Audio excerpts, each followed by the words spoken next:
Muchas gracias. Entonces, comenzamos si gustan. Pues el tema que les traigo hoy es un poco de evaluación sobre hospitales.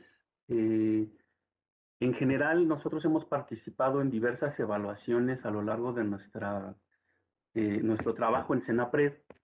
Edificios de todo tipo, entre ellos hospitales, y aquí les traigo algunas de las experiencias de lo que hemos visto nosotros, ¿no? Espero no sea muy demasiada información. Obviamente, los hospitales van a estar sometidos a diferentes demandas dependiendo de algún fenómeno de la zona donde se ubiquen. En esta lámina les estoy presentando las principales zonas sísmicas a nivel mundial. Cada uno de los puntos que ven ustedes en este mapa representa un sismo de una magnitud mayor a 6. Podemos ver aquí que nuestro país, como ven ustedes, está cubierto principalmente en su costa Pacífico Sur y a lo largo de todo el Pacífico de nuestro territorio, en una de las zonas sísmicas más extensas en el mundo. En estas se han dado los sismos desde magnitudes menores, 3, 4 grados de magnitud, que se presentan cotidianamente en estados como Oaxaca y Chiapas, hasta las magnitudes mayores que hemos tenido en tiempos recientes, ¿no? 8.1, 8.2, que hemos sido testigos en tiempos recientes. Eh, Como es de esperarse, las unidades hospitalarias deben de estar preparadas para esto, ¿no?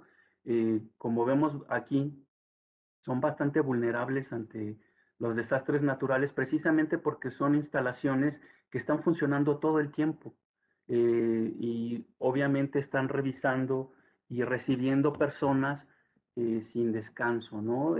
Pudiéramos pensar que en las noches se reduce este tipo de demanda, pero yo creo que no es así, incluso pudiera ser que se incrementa un poco la demanda. Creo que las personas especialistas en estos temas tendrán más información sobre esto. Eh, eh, en nuestro caso nos vamos a enfocar más a lo que es la estructura y las instalaciones hospitalarias, que sería el tema principal de nuestra presentación. Como ven ustedes, para el funcionamiento de los hospitales necesitan pues de continuidad en sus servicios. En muchos casos nosotros nos enfocamos a solo revisar la estructura, que esté bien. Sin embargo, hay demasiadas instalaciones especiales en un hospital que necesitan de nuestra atención y son estas precisamente las que les voy a hablar más adelante, cómo ir revisando este tipo de estructuras. Les traigo algunos ejemplos también de, desgraciadamente, de algunos colapsos. Por ejemplo, esta es una fotografía de 1985, el Hospital Juárez. Como pueden ver ustedes, aquí están los datos. Son cuestiones que no podemos permitir nosotros como ingenieros, ¿no?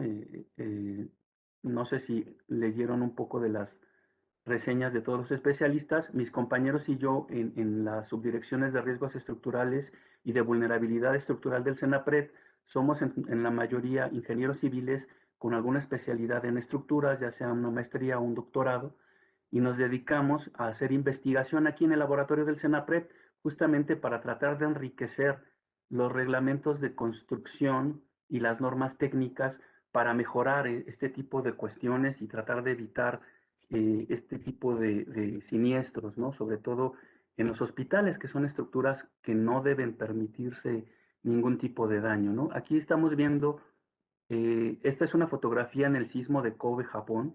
Como verán, no es exclusivo de los mexicanos las fallas estructurales. Incluso sociedades tan preparadas como la japonesa han tenido bastantes problemas en estas situaciones, ¿no? Uno podría pensar que en Japón están mejor preparados porque, o pensaría uno que les tiembla más, y no. Estadísticamente tenemos eh, cuestiones sísmicas similares, condiciones sísmicas que nos afectan a ambos. Obviamente, nuestro territorio, nuestro tipo de construcción y demás son diferentes. Es ahí donde nosotros podemos mejorar. debido a que las condiciones naturales, pues en cada sitio se están dadas, pero son de alguna manera son similares. Lo que nosotros podemos hacer es modificar precisamente las técnicas constructivas en nuestro país y, en los materiales que empleamos también, ¿no? Aquí les traigo algunos datos que espero les puedan servir también de un poco de cultura general. Actualmente ya no hablamos de magnitud en escala de Richter. Esta escala fue diseñada justamente por Richter, un especialista, un investigador de la Universidad de California, y la desarrolló precisamente para caracterizar los sismos en esa zona, en California exclusivamente, en sus condiciones y con las construcciones que existen por allá. Actualmente se utiliza una escala de magnitud así, simplemente un sismo de magnitud 7, sismo de magnitud 8, etcétera, etcétera, sin agregar el término de grados ni apellidos por ahí, ¿no? Lo que representa esta escala es justamente la energía que se libera en el momento en que se rompen las placas tectónicas y la energía que se libera en ese momento. Como ven ustedes aquí en la gráfica, como está explicado un poco en el texto, de un nivel a otro, de un número a otro de esta escala, hay una diferencia enorme, ¿no? Son aproximadamente 32 veces de energía que aumenta de un nivel a otro. Y en la gráfica que ven ustedes aquí a la derecha, podemos más o menos caracterizar qué se considera un sismo ligero, uno moderado o un gran sismo, ¿no? Y como vemos nosotros, a partir de un sismo de magnitud 6 en adelante, podemos considerar que son sismos de gran magnitud, sismos que ya sí nos van a causar grandes daños en las construcciones y posiblemente pues una catástrofe, ¿no?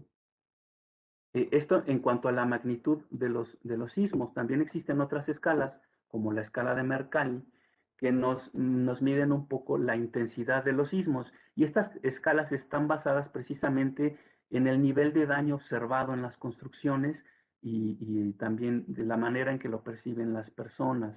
Esta escala va de 1 a 12, con 1 en el grado 1, si lo quieren ver así, sería únicamente sensible para los aparatos, los sismógrafos y demás cuestiones, mientras que el grado 12 pues es ya cuando tenemos una destrucción total, ¿no?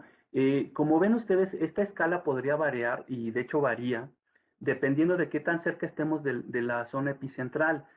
De este modo, un sismo puede ser más intenso alrededor del epicentro de un sismo, donde se van a presentar los daños más severos, y conforme nos vamos alejando de este epicentro, los daños van siendo menores, igual la intensidad con que sentimos el sismo va a ser menor y por lo tanto los daños observables son menores, como podemos ver aquí en la escala.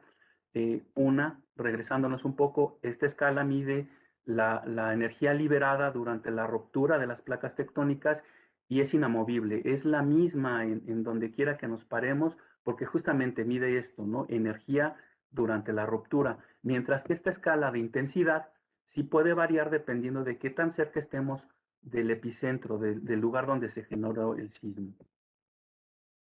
También hay que considerar, por ejemplo, dónde estamos parados, ¿no? Un sismo de magnitud 7 pudiera ser considerado fuerte en la zona epicentral y, como les repito, alejándonos de la zona epicentral pudiera ser menos intenso el movimiento, pero si nos colocamos sobre una zona de suelos blandos, suelos malos como los que tenemos aquí en la Ciudad de México, esta intensidad pudiera ser mayor precisamente debido a la causa de los efectos de sitio. En este caso ya depende de muchas cuestiones, ¿no?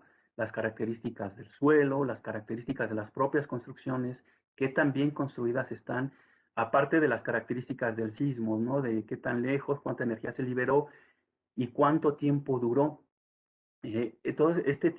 Todas estas características ahora sí que se van mezclando y pues nos van dando ahora sí que el caldo de cultivo para lo que pudiera ser un desastre. Existen otros fenómenos que pudieran ser asociados a sismo, pero que también se dan de manera espontánea, por decirlo de algún modo, dependiendo de las características del suelo. Entre ellos tenemos los asentamientos diferenciales, como ven ustedes aquí en la lámina.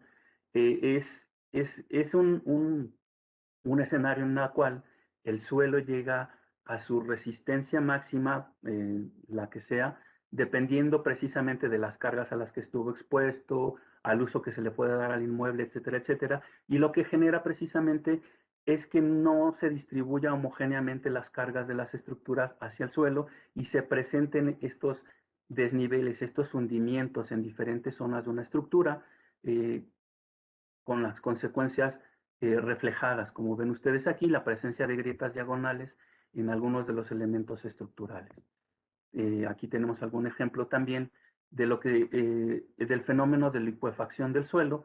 En este caso es un fenómeno que se presenta, este sí es asociado a sismo, o algún tipo de reacomodo de las partículas del suelo. Normalmente se da en suelos granulares, ya sea en arenas o gravas, ahora sí que de grano muy grueso, que están saturadas, que tienen un alto contenido de agua y que al recibir algún tipo de desencadenante, alguna fuerza detonante como el sismo precisamente, se mueve toda la base y hay un reajuste de estas partículas tan grandes con el movimiento del agua contenida en estos estratos de suelo, lo que ocasiona que se generen diferentes cambios en el suelo y que se comporte de manera aproximada como un líquido, ¿no?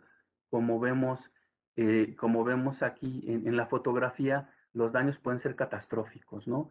Eh, eh, aquí hay un ejemplo de esto y bueno, aquí les presento algunos otros, tratando de explicarles lo que ocurre dentro de las estructuras y los elementos estructurales.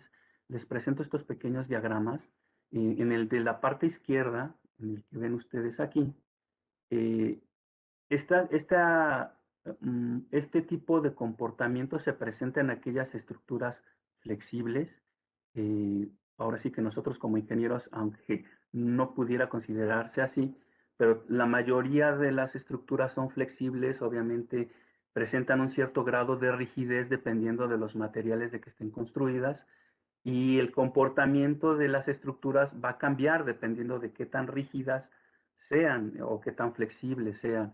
De algún modo, en estructuras flexibles que pudieran ser estructuras a base de marcos, les voy a explicar más adelante qué son los marcos, se pueden presentar este tipo de fuerzas internas, como vemos aquí. De un lado se presentan tensiones y del otro compresiones, dependiendo en qué sentido se estén presentando las fuerzas actuantes, y pues esto se manifiesta a través de agrietamientos o compresiones, como estamos viendo aquí en los diagramas. Eh, Mientras más rígida sea una estructura, va a dominar otro tipo de comportamiento. Para estructuras un poco más rígidas, vamos a tener el comportamiento que domina el comportamiento por cortante, que es el que vemos nosotros aquí a la derecha, en el cual finalmente se van a formar grietas diagonales y la estructura va a tender a presentar sus mayores resistencias o sus mayores debilidades justamente en un sentido diagonal dentro de ella misma, y esto es lo que nosotros consideramos como un comportamiento bastante no deseado. La flexión pudiera considerarse todavía, no es que sea deseable, pero podríamos tener un poco de preferencia hacia este tipo de comportamiento, porque nos permite ir vislumbrando el daño y su incremento, mientras que la falla por cortante es abrupta, es bastante más intempestiva y puede ocasionarnos daños mucho más severos, más comprometedores, como les comentaba. Aquí tenemos algunos ejemplos. Aquí vemos en la fotografía de la columna de la izquierda, pues daños por compresión. Aquí lo que quiere decir que las cargas que actúan a lo largo del eje de la columna sobrepasaron la resistencia del núcleo de concreto que vemos aquí, que está hecho polvo, pero que se mantiene íntegra precisamente por este refuerzo de acero que mantiene unidas estas piezas de concreto, ¿no? Son daños severos. Obviamente aquí ya tenemos casi inicios de colapso, ¿no? Como podemos ver. Mientras que en las fotografías que tenemos aquí a la derecha, aquí realmente estamos observando un comportamiento por cortante, una estructura bastante rígida, muy voluminosa, pero que sin embargo sobrepasó las cargas laterales a las que estuvo sometida este elemento estructural, vieron rebasada su resistencia, y aquí vemos que se manifiestan estas grietas diagonales que les comentaba en algún momento. De aquí podemos ver que las grietas que debemos buscar en algún tipo de inspección, o de las que debemos cuidarnos más, son precisamente las grietas diagonales. Esto no crean que es incidental. Normalmente se ha ido observando a través de los años y de muchos estudios, y tiene que ver precisamente con el mecanismo de falla que tenga una estructura. Aquí les presento de manera simplificada una estructura a base de marcos, que es un marco, es un conjunto de columnas y vigas que forman precisamente esto que vemos aquí, un marco completo. Y el tipo de falla que se puede presentar en este tipo de estructuras pueden ser como vemos acá, ¿no? El más deseable es el que tenemos aquí a la izquierda, en el cual todas las columnas se consideran que son o fueron diseñadas mucho más resistentes que las vigas. Y como podemos ver aquí, las fallas o las posibles fallas se presentan en estos puntos rojos en las vigas. Esto sería un mecanismo deseable durante un sismo, precisamente porque permite el movimiento sin el que se presente el colapso de la estructura, mientras que en la parte derecha, como pueden observar ustedes, la falla se presentó en las columnas, en los extremos de las columnas, generando un mecanismo de colapso, como lo vemos aquí. Obviamente se permitió el colapso de estas columnas con la caída de los niveles superiores.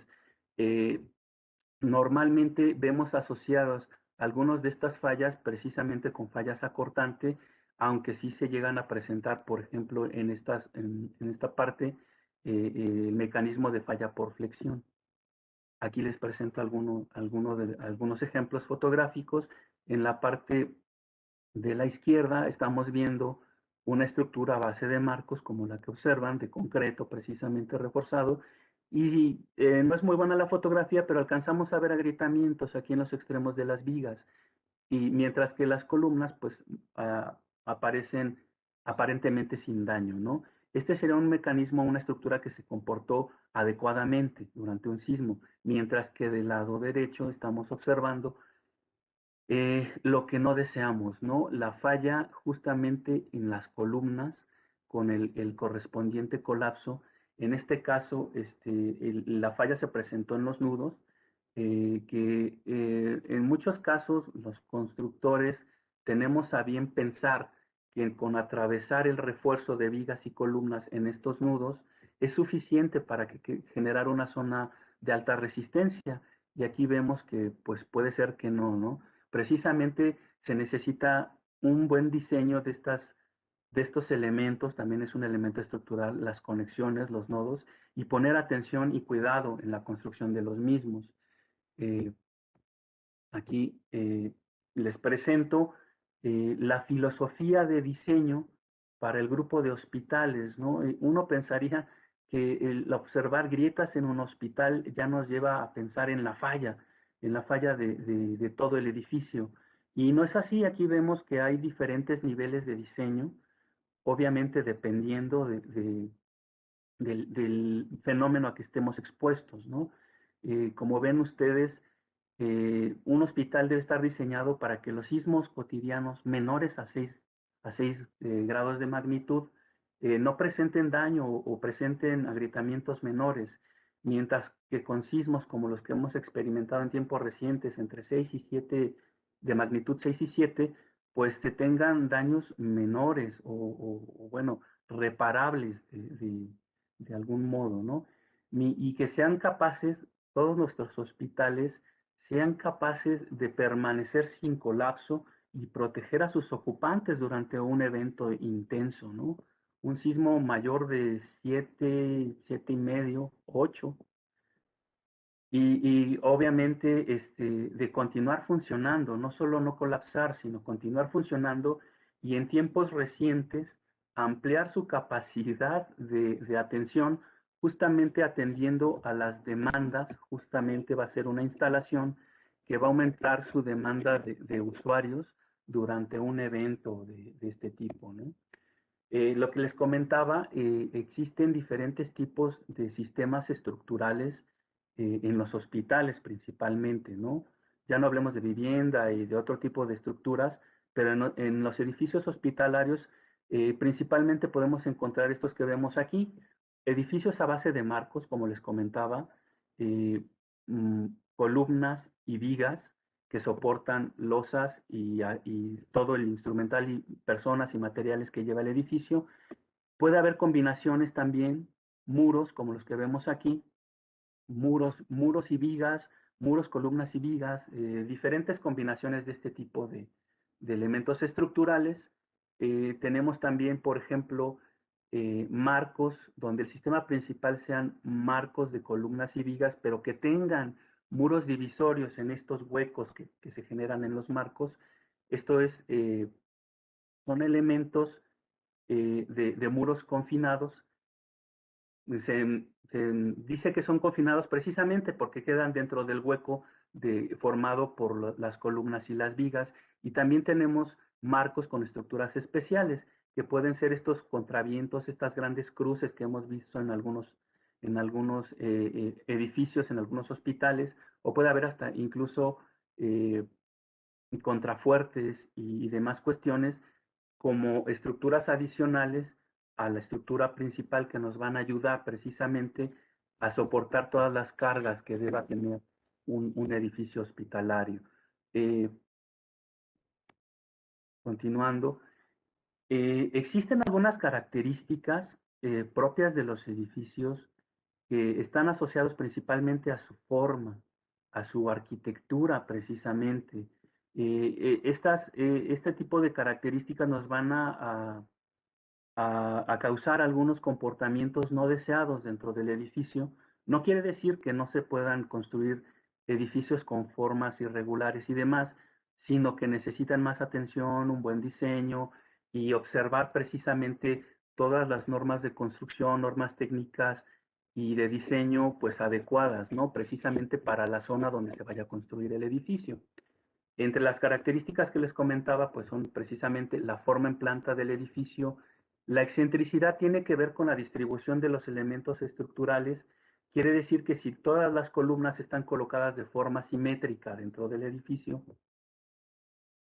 o que todos los muros igual están distribuidos de forma simétrica o son iguales unos con otros, etcétera, etcétera. La configuración en planta, en altura, perdón, quiere decir que si todas las columnas son uniformes en toda la altura del edificio y si son continuas también, porque puede haber en algunos edificios algunos mezanines donde no existan algunas columnas, algunos muros o se eliminen, ¿no? Me estoy refiriendo a los elementos estructurales principalmente, aquellos elementos, muros principalmente que están formados por elementos rígidos, ¿no? Ya sea ladrillos, ya sea bloques de concreto o de cemento, arena, etcétera, ¿no?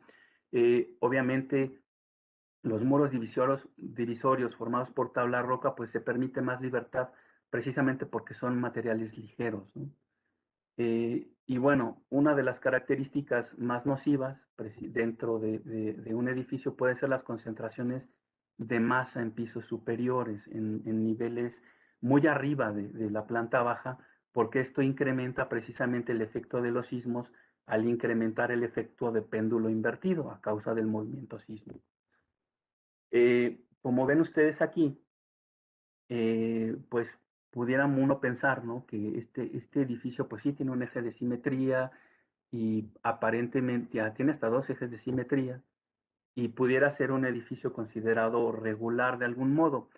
Esto pudiera ser, sin embargo, cada uno de estos brazos con que cuenta el edificio van a tender a moverse independientemente durante un evento sísmico, haciendo que se concentren los daños en las zonas justamente donde confluyen cada uno de estos cuerpos. No hay mucho problema en resolver esto, justamente creando juntas frías que permitan juntas constructivas que permitan el movimiento independiente de cada uno de estos cuerpos y con el consiguiente buen comportamiento, ¿no? Ya no tenemos un edificio con forma en L, como que tenemos acá, sino que vamos a tener dos edificios rectangulares que se van a mover independientemente, ¿no? Estas juntas constructivas no crean que estamos hablando de metros de separación, usualmente son alrededor de centímetros, dependiendo de la altura justamente del edificio, es la separación que debe de presentarse entre cada uno de los edificios y será la dimensión de la junta constructiva que se tenga que tener aquí. Obviamente, esto implica también que todas las instalaciones que atraviesen estas juntas deben de tener un tratamiento especial para evitar que se interrumpan los servicios de un cuerpo a otro, ¿no? Igual, como ven ustedes aquí, no solo es estructural, hablar estructuralmente de separar los edificios, sino también los acabados, algún tipo de elementos arquitectónicos como celosías y demás cuestiones que también deben de respetar, por ejemplo, la existencia de estas juntas constructivas y pues separarlos, ¿no? Y porque justamente van a ser las zonas donde se concentra el daño, aunque no sea estructural, se va a concentrar el daño en estas zonas donde no se manejó adecuadamente la separación de los edificios y obviamente dentro de un hospital eh, se obstruya un pasillo, que caigan algunas cuestiones como acabados sobre usuarios y demás, pues puede ser de bastante importancia. En esta fotografía trato de ejemplificarles lo que se refiere a la excentricidad de los elementos estructurales. En este caso, no es evidente, pero tenemos dos muros, por lo menos un muro ciego con bastante rigidez en uno de los extremos del edificio, mientras que del otro lado, pues tenemos quizá un cubo de servicios, escaleras y demás, que sí también es un elemento estructural rígido, pero pues como ven ustedes aquí tiene algunas aberturas y demás, ¿no? En este caso, al no ser elementos simétricos, se presentan torsiones y otro tipo de efectos en el edificio, lo que llevan justamente a que se presenten este tipo de colapsos. Obviamente se procura tener un buen diseño, una buena distribución de los elementos estructurales para evitar este tipo de efectos. Lo que les comentaba de la discontinuidad de los elementos estructurales en la altura, en todo lo alto del edificio, es muy importante, como vemos aquí. Tenemos un muro muy rígido, un muro estructural en la parte superior, y sin embargo, este muro se ve reducido. Todas las cargas que él pudiera tener y transmitir hacia la parte inferior, se hace únicamente estos dos elementos estructurales. De tener un elemento bastante grande, bastante voluminoso, como el que tenemos en la parte superior, lo redujimos a estos dos elementos, ¿no? Y como vemos, las consecuencias, pues sí pueden ser catastróficas. También no significa que no se puedan hacer este tipo de cuestiones, pero hay que tener mucho cuidado, hay que tener un adecuado diseño estructural de las mismas para que se pueda permitir esto justamente. Aquí tenemos un caso muy similar. Tenemos aquí lo que nosotros conocemos como la planta baja flexible. Tenemos esto es muy común también en edificios de vivienda, en edificios de departamentos, donde tenemos en la planta baja por cuestiones de servicio, estacionamientos, necesitamos justamente ese espacio para los vehículos y por lo mismo, pues evitamos colocar demasiados muros como tendríamos en la zona de los departamentos, ¿no? En la parte superior. Sin embargo, lo que hacemos aquí es generar un foco de vulnerabilidad precisamente porque cambiamos la rigidez del edificio. Tenemos un edificio muy rígido en su parte superior, pero en la parte inferior tenemos pocos elementos estructurales que soportan estas grandes cargas con la consiguiente flexibilidad adicional que se le da a este nivel y pues obviamente se van a concentrar ahí los daños. Eh, como les comentaba, las cargas en los niveles superiores pueden ser bastante catastróficas. Aquí tenemos un ejemplo. Es por ello que en muchos casos eh, procuramos recomendar que no existan ya no tanques y demás, sino cisternas de abastecimiento en la parte superior de los edificios elementos muy pesados, zonas de archivo incluso, sobre todo archivo muerto y demás cuestiones que son comunes en los hospitales, tenerlas todas en los sótanos, ¿no? O por lo menos a nivel de suelo, para evitar sobrecargas en las estructuras y comportamientos no deseados durante algún evento sísmico. Bueno, tenemos algunos aspectos, igual continuando con las características que contribuyen a los malos comportamientos de las estructuras, pues aquí tenemos que puede ser el cambio de rigidez, ya se les había comentado, el piso suave, ya se los expliqué. La interacción entre los elementos estructurales y los no estructurales puede ser de gran importancia porque obviamente los elementos estructurales están diseñados justo para soportar todas las cargas del edificio, mientras que los no estructurales a veces solo son aparentes, solo son para hacer bonito el edificio y no tienen ninguna resistencia propia, ¿no? Con el consecuente daño durante algún evento sísmico, caída de plafones, daño en celosías, muros divisorios que se parten, etcétera, etcétera, ¿no? Este tipo de cuestiones eh, también se deben de observar durante la construcción y el diseño de un edificio, ¿no? Y finalmente, el impacto entre edificios adyacentes, obviamente observar una adecuada separación entre cada uno de los edificios para evitar cualquier tipo de colapso, ¿no? Precisamente producto del golpeteo entre estructuras.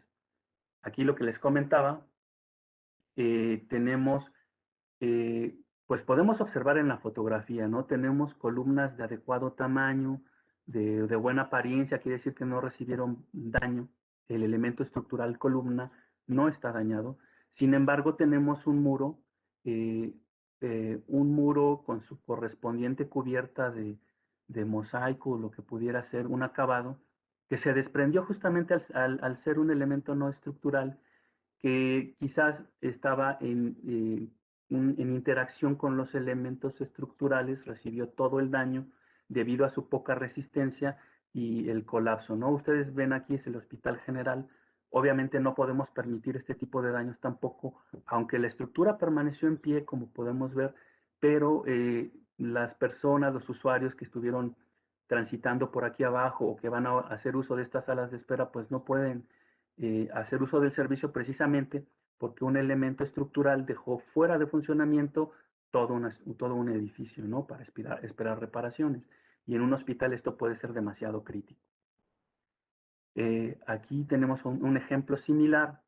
Tenemos los elementos estructurales columna con moderado daño. Sin embargo, tenemos dos muros divisorios dentro de este edificio que pues colapsaron, ¿no? Eh, obviamente este edificio habría que valorarlo, habría que hacer un dictamen estructural detallado del mismo para ver si continúa en funcionamiento, si es reparable o hay que demolerlo, ¿no? Eh, aunque lo vemos aquí en pie y en condiciones adecuadas de estar, que pudiera ser rehabilitado, pues obviamente este impacto que pueda causar en los usuarios, pues hará que se evite el uso del mismo, ¿no? Lo que les comentaba, los elementos no estructurales, al no ser de gran resistencia o no estar diseñados para soportar grandes cargas, pues obviamente van a presentar daños muy severos ante cualquier carga casi, ¿no?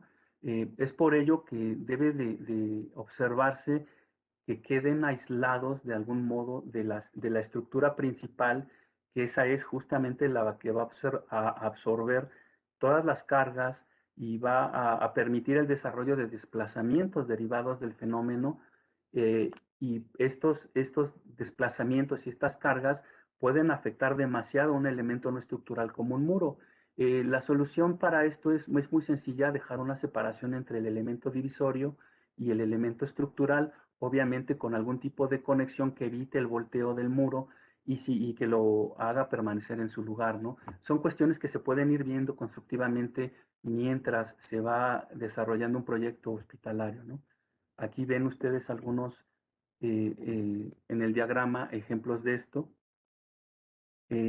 Otro de los grandes efectos de los elementos no estructurales es la presencia de la columna corta, ¿no?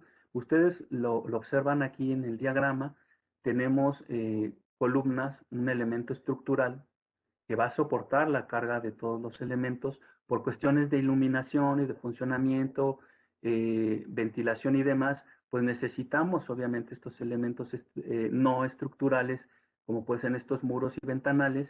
Sin embargo, eh, al ser eh, al ser elementos no estructurales, no están contemplados dentro del diseño de la columna. Si nosotros los ligamos completamente estos elementos, lo que hacemos es restringir el movimiento, los desplazamientos que va a presentar esta columna, los efectos de cargas y momentos, giros, tendencias al giros, que se presentan a lo largo del eje de esta columna, dejando únicamente que se manifiesten en estas zonas libres, ya sea que se hayan dejado ahí para ventanas o cuestiones de ventilación, y es ahí justamente donde se va a presentar el daño. Este efecto nosotros lo conocemos en estructuras como columna corta. Esto es un daño recurrente que hemos observado nosotros, no solo en instalaciones hospitalarias, sino también en escuelas, ¿no? Que son el otro gran rubro de edificios que no debe de permitirse el daño ni comportamientos no deseados, ¿no? Aquí en la foto de su derecha ven el efecto justamente de este acortamiento en la columna, de este efecto de columna corta, ¿no? Tenemos dos pretiles que restringieron el movimiento y los efectos sísmicos en la columna. Sin embargo, en la zona libre es donde se van a manifestar todas estas sobrecargas y todos estos desplazamientos excesivos con el consecuente daño del elemento estructural. Esto puede llegar a ser bastante catastrófico, ¿no? Pasamos a explicar el otro característica, la separación entre edificios. Como ven ustedes, ya no solo se trata de separar los edificios por cuestiones de regularidad y demás cuestiones, sino también darles una adecuada separación para evitar el choque entre cada uno de ellos. La separación adecuada está asentada en los reglamentos de construcción y va a depender en muchos de los casos, o en todos, perdón, de la altura del edificio, ¿no? También van a estar involucrados los desplazamientos permisibles en las azoteas de los edificios.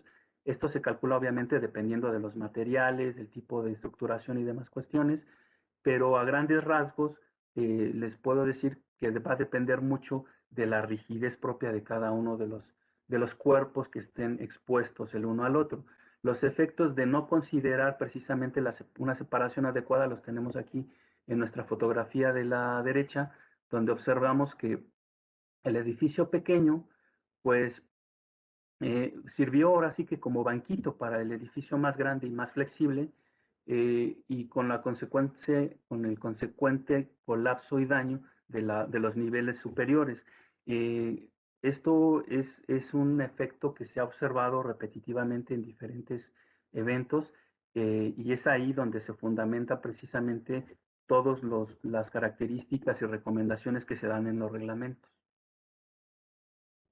Bueno, cuando hacemos un análisis de vulnerabilidad o hacemos alguna inspección de un edificio, el que sea, nuestro objetivo principal es obviamente identificar aquellas características que pueden generar alguna debilidad en nuestro edificio, algunas de las que ya les comenté, entre muchas otras, y así saber qué tan susceptible es nuestro edificio a recibir daño.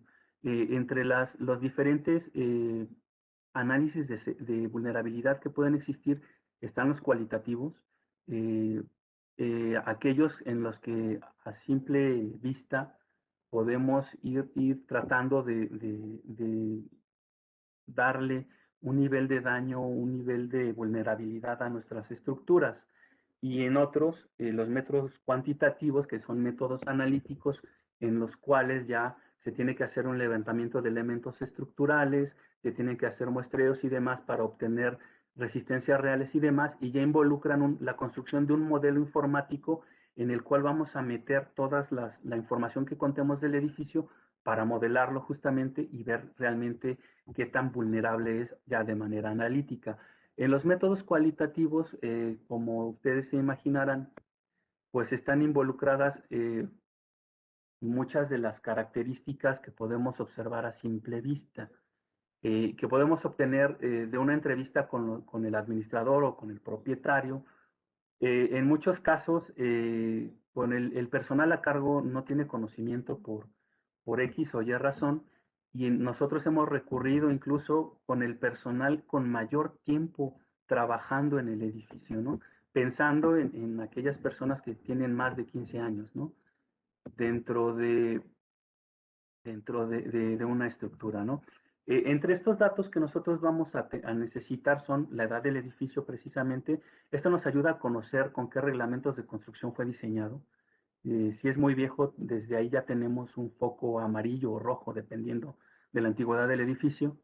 El estado de conservación, también en un recorrido por el edificio se pueden observar si existe humedad en elementos estructurales, si se le ha dado buen mantenimiento a columnas, muros, incluso a las losas y demás cuestiones, ¿no?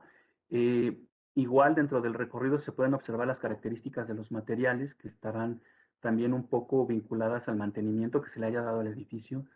En muchos casos no es posible observar a los elementos estructurales. En todos los hospitales hay acabados, cubiertas, plafones, este, mosaicos, etcétera, etcétera, que no nos permiten ver la estructura desnuda. Sin embargo, a través de estos elementos estructurales, no estructurales, de estos acabados, podemos darnos una idea de qué estado guarda la estructura del edificio. Obviamente, si tiene un buen mantenimiento, pues esto ya nos dificulta mucho más las cosas, ¿no? Y ahí sí tendríamos que hacer solicitar un dictamen estructural ya con toma de muestras y demás cuestiones en caso de que tengamos dudas. Eh, el número de pisos es una de las características que parece muy simple, pero que nos da mucha información a nosotros como ingenieros, porque el número de pisos está vinculado precisamente al movimiento del edificio, a qué tan rígido o qué tan flexible puede llegar a ser un edificio, y de ahí los desplazamientos que puede llegar a desarrollar. Precisamente el número de pisos nos da indicios del periodo de vibración natural de la estructura. Sé que suena muy técnico el asunto, pero es una de las características más importantes del edificio porque nos dice precisamente qué tanto se va a mover y qué tan rápido lo va a hacer. Eh, la configuración geométrica y arquitectónica, como ya les comenté, la simetría de los edificios, la distribución de columnas y muros es muy importante. Y de conocer estas características a simple vista, podemos ir tratando de vislumbrar qué tan vulnerable puede ser una estructura, ¿no? Y finalmente, a partir del simple conteo de la medición de los elementos estructurales, podemos estimar muy conservadoramente la resistencia acortante de los elementos estructurales. Esto se hace, pues, obviamente a través de ecuaciones que dan los reglamentos y pudiera ser bastante útil estas características que a simple vista podemos obtener, ¿no? Durante un recorrido, de un edificio. Mientras, como les comentaba, los métodos cuantitativos, pues sí ya involucran obtener ya las características de resistencia, de flexibilidad de los materiales, incluso tomar muestras de lo que tenemos nosotros ya en el edificio, ¿no? Y cómo se ha comportado. Hay muchos estudios incluso que a partir de la edad del edificio nos pueden decir cuál es la resistencia remanente, nos dan un pequeño factor, pero para conocer esa resistencia remanente necesitamos hacer un levantamiento exhaustivo de todo el edificio, de sus características y de los materiales, ¿no? Eh, Como ven ustedes, pues estos estudios de vulnerabilidad nos van a llevar justamente a, a tratar de plantear soluciones para evitar justamente el daño, colapso en las estructuras y malos funcionamientos.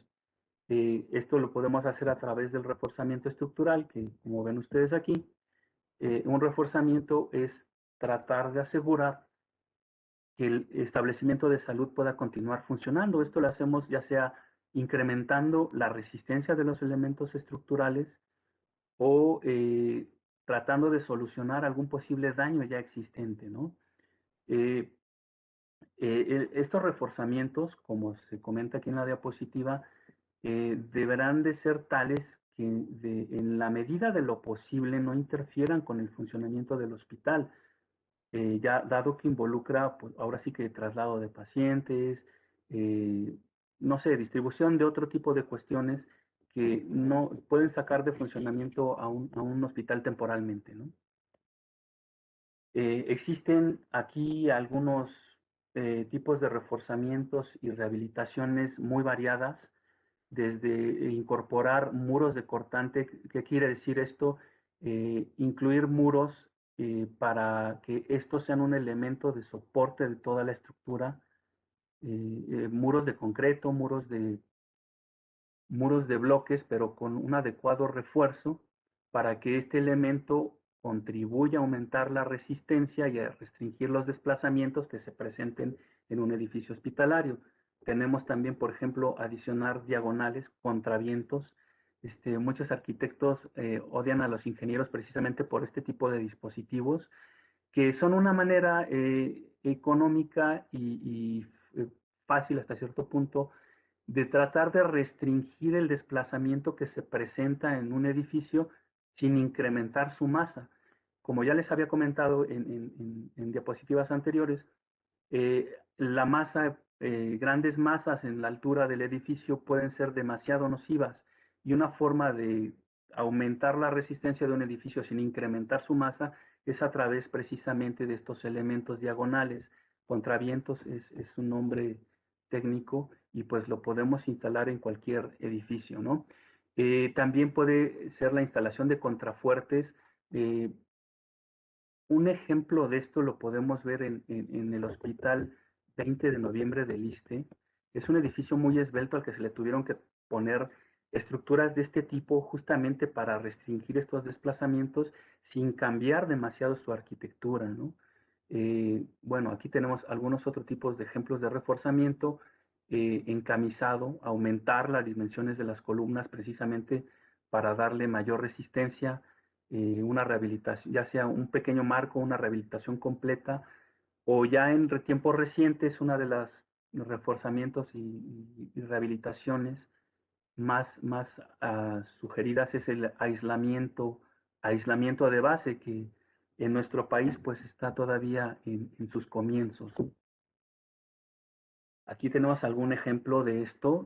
Como pueden observar en la foto de la derecha, tenemos un, un elemento o columna que probablemente pertenece a algún marco, al cual se le va a colocar un muro para aumentar ahora sí que la resistencia y la rigidez de este elemento, ¿no? Como les comentaba también, aquí se pueden observar los contrafuertes. En este caso son armaduras metálicas que van a ayudar a, ahora sí que a restringir el desplazamiento que se presenta en este edificio hospitalario. Tenemos aquí los ya comentados contravientos. En este caso tenemos contravientos con disipadores. Estos elementos son diseñados precisamente para permitir el desplazamiento de los elementos estructurales y que se concentre en estos dispositivos eh, cierto nivel de desplazamiento para que sea que se dañe sea este dispositivo y no el elemento estructural. Finalmente son tecnologías relativamente nuevas, pero que están siendo desarrolladas y aplicadas ya en tiempos más recientes, ¿no? Ahora, ya estuvimos viendo algunas de las características de los edificios y demás cuestiones, y nos toca hablar un poco de los efectos, ¿no? Como verán ustedes, hay demasiadas cuestiones involucradas en el funcionamiento de un hospital, y a eso, a todo el funcionamiento normal que tiene, agréguenle una demanda adicional dada justamente por un desastre sísmico, pues tenemos ahora sí que un problema bastante grande, ¿no? En nuestro caso, como ven ustedes, el hospital se va a ver afectado a todos los niveles, ¿no? En la estructura, en sus servicios, en la organización dentro del mismo hospital. Se deben de preparar todo el personal, pues para atender las emergencias, en primer lugar, tratar de protegerse a ellos durante el evento y después tratar de proporcionar, continuar con sus servicios e incluso aumentar el servicio que se pueda dar dentro del hospital, ¿no? En este caso, nosotros como ingenieros nos vamos a enfocar en muchos casos a los aspectos físicos del funcionamiento del hospital, las cuestiones estructurales y las cuestiones no estructurales, como ven ustedes aquí en este pequeño recuadrito que tenemos aquí. Y pues por la parte no estructural no solo me refiero a muros divisorios y plafones, sino precisamente a líneas vitales, líneas de gas, líneas de agua, electricidad, etcétera, así como a los equipamientos, contenidos y pues también finalmente a todos los elementos arquitectónicos que dan una buena apariencia, que hacen que funcione también el hospital, ¿no? Esta es una diapositiva a la Organización Panamericana de la Salud, en la que queda muy claro, ¿no? Qué son las cuestiones estructurales y no estructurales. Como pueden ver ustedes aquí, pues lo estructural es muy sencillo, son las 4 columnas, las losas, las vigas, punto. Mientras que lo no estructural dentro de un hospital, pues es una lista bastante extensa. Aquí en la diapositiva les presentamos algunos: divisiones, puertas, pretiles, canaletas, plafones, instalaciones de aire acondicionado, las propias instalaciones del hospital, el movimiento y demás, ¿no? Todo este tipo de cuestiones que vemos señaladas en la diapositiva es lo que nosotros consideraríamos como no estructural, y son cuestiones que debemos también de revisar durante un proceso de evaluación, ¿no? de cualquier edificio hospitalario. Eh, Aquí les presento un poco más extenso este listado que vimos en la figura. No se preocupen, todo este material, todas estas diapositivas se van a quedar en poder de mis compañeros de la ENAPROC y para su distribución entre todas las personas que están tomando esta plática. Y bueno, estamos casi llegando a la parte final, en donde les daré algunos ejemplos y recomendaciones sobre estas cuestiones no estructurales, ¿no? Como vemos aquí, no solo es importante que la estructura, columnas y vigas no se dañen, sino también muros divisorios, instalaciones y demás cuestiones continúen funcionando, ¿no? Incluso aunque en esta fotografía podemos ver que un muro divisorio está bastante dañado, tenemos desprendimiento de todos sus acabados y pues se ve bastante severo el asunto. Sin embargo, el hospital permaneció en pie, pero seguramente va a necesitar reparaciones y demás que lo van a dejar de funcionamiento, a sacar de funcionamiento por algún tiempo, ¿no? Hay que tener en cuenta también este tipo de instalaciones.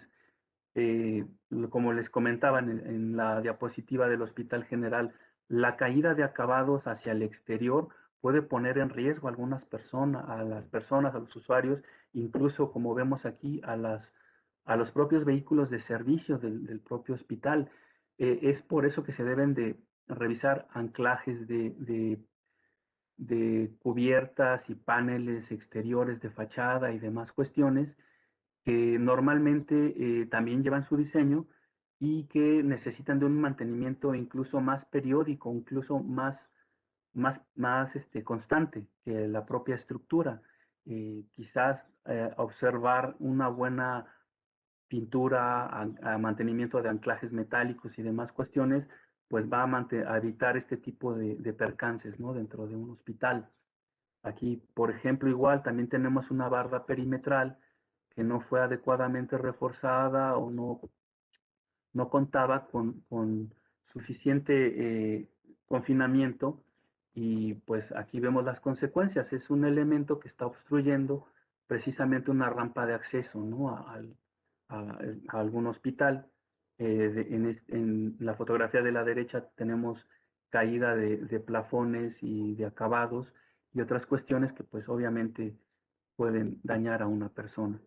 Algunas de las recomendaciones que se les dan, por ejemplo, para el caso de pretiles, perdón, es incluir algunos anclajes metálicos, arriostramientos que vayan directamente hacia los elementos estructurales, justamente para evitar la caída hacia el exterior, ¿no? Y que puedan, pues, funcionar de algún modo, evitando colapsos y caídas de estos elementos hacia el exterior. Los plafones igual.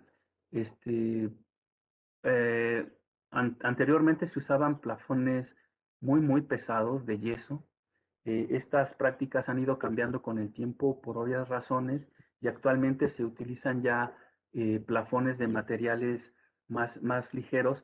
Esto no quiere decir que se va a permitir que también la caída de estos elementos, ¿no? También se debe de observar su adecuado anclaje, que estén en condiciones adecuadas y su adecuado mantenimiento. En muchos casos, las instalaciones aparentemente están bien, pero si levantamos un plafón e inspeccionamos con una lámpara, podemos observar oxidación, corrosión en algunos elementos, con la posible detrimento en las condiciones de funcionamiento y posible caída, ¿no?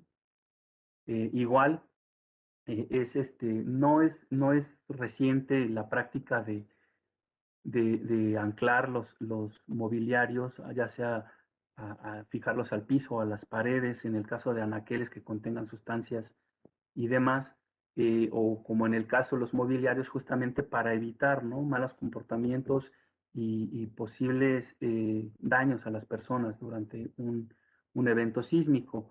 En algunos casos también, en la mayoría de los casos es recomendable eh, adecuar las instalaciones de agua, de gas, de luz, con conexiones y demás cuestiones que eviten que se interrumpan los servicios durante un evento sísmico. ¿Esto cómo se puede hacer?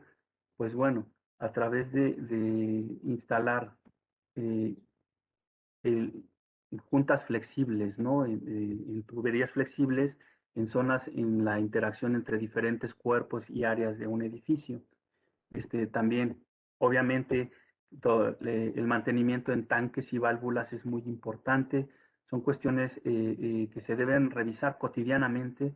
De ahí también que el solicitar las bitácoras de mantenimiento que se le dan a estos equipos, pues es algo que no se puede obviar durante una visita, ¿no? Sobre todo aquellos tanques de gas y de gases medicinales donde se ocupe, puedan ponerse en riesgo, ¿no?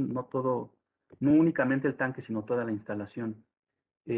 Igual, el contar con demasiados dispositivos que no estén bien sujetos o bien adheridos a sus muebles, a las paredes, pues puede ocasionar pues daño a los usuarios, a los pacientes, ¿no?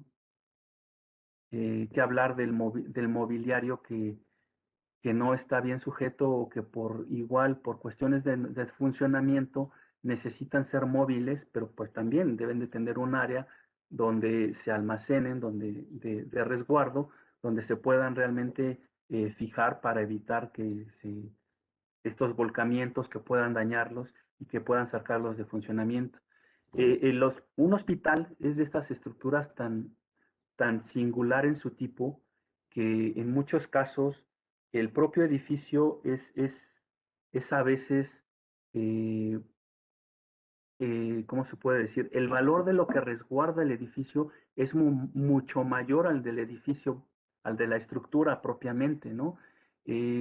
Hay tantos dispositivos médicos como de imagenología y demás cuestiones que son equipos tan costosos que en muchos casos rebasan incluso el presupuesto de construcción de la simple estructura, ¿no? Y bueno, como les comentaba, para evitar este tipo de daños a las personas, pues es que se sugiere que se fijen los equipos y los equipos y demás instrumentos que se lleguen a requerir y que estén alrededor de cualquier paciente y en las zonas, ¿no?, donde haya personas en tránsito, ¿no? Igual a los tanques, observar las conexiones, observar los anclajes, que tengan buen mantenimiento, que recurrentemente se les dé limpieza, pintura y demás cuestiones para mantenerlos funcionalmente, ¿no? Y en tanques sobre todo, en algunos casos también se recomienda las conexiones flexibles, justamente para evitar la ruptura de tuberías y demás cuestiones de abastecimiento y se pueda continuar con el funcionamiento del hospital, ¿no? Igual también a estructuras adicionales en el caso de tanques muy esbeltos, muy altos, se pueden diseñar algún tipo de armadura adosada a algún muro estructural y demás, al que se pueda anclar precisamente este tipo de tanques, justamente para evitar el daño, ¿no? ¿Y qué les puedo hablar de aquellos gabinetes que guardan sustancias? Obviamente tener adecuados cerrojos, seguros, no sé, tener adecuado cuidado de tener todas estas cosas a resguardo y bien cuidadas, ¿no? Durante cualquier evento sísmico, durante todo el tiempo, no solo por sismos, ¿no? Puede ser por, por incendios, durante huracanes, durante cualquier fenómeno debemos de observar este tipo de medidas. Cada fenómeno tiene alguna característica en especial que nos va a determinar una característica que debemos de darle a nuestros hospitales, a nuestras instalaciones, justamente para evitar un mal funcionamiento y evitar que salgamos que dejemos sin atender a nuestra población, ¿no? Les he hablado principalmente de sismo porque pues es de lo que conocemos más nosotros aquí en Senapred. Sin embargo, no quiere decir que para otro tipo de fenómenos no se deban de observar este tipo de sugerencias. Cada fenómeno, les repito, es particular en sus características y cada uno tendrá una forma distinta de afectar a nuestros edificios y es dependiendo de cada uno de estos fenómenos que debemos nosotros adaptarnos y adecuar las instalaciones hospitalarias. Aquí les traigo algunas otras fotografías de instalaciones especiales donde no se observaron algunos anclajes y demás cuestiones y que pues obviamente se deben de adecuar o se debieron de adecuar para continuar en funcionamiento, ¿no? Por ejemplo, aquí tenemos una, una conexión que si de haber sido flexible, pues se habría continuado con el servicio, ¿no? Es una tubería que pudiera ser de lo que quieran, agua, gas, drenaje incluso. Y bueno, aquí algunas recomendaciones para el anclaje y la fijación de estas tuberías y demás cuestiones. Y ya al final, para terminar con la plática, pues bueno, eh, normalmente lo observado durante una evaluación estructural, los malos comportamientos a veces son de diseño, es innegable, pero en muchos casos se trata por incumplimiento de normatividad, ¿no? El no observar justamente lo que los reglamentos y las normas traen en su cuerpo, y pues esto es evitable finalmente, ¿no? De cumplirse con estos lineamientos principalmente en las cuestiones no estructurales, anclajes y demás, pues es posible mantener funcionando un hospital durante alguna situación de emergencia, ¿no? Eh, es aquí donde todas estas eh, organizaciones que tenemos hacia el interior del hospital, todas las brigadas, todos los planes de emergencia, pues cobran bastante importancia. De hecho, son los que contribuirían precisamente a mantener el funcionamiento del hospital y de ahí que se deba de generar un plan integral que observe todo este tipo de cuestiones, no solo las estructurales y no estructurales, sino el funcionamiento del hospital, la logística, la propia administración, para atender el hospital en sus necesidades que surjan a raíz de la emergencia y también para hacerlo funcional después del impacto de cualquier fenómeno. Bueno, por mi parte es todo por el momento. Muchas gracias.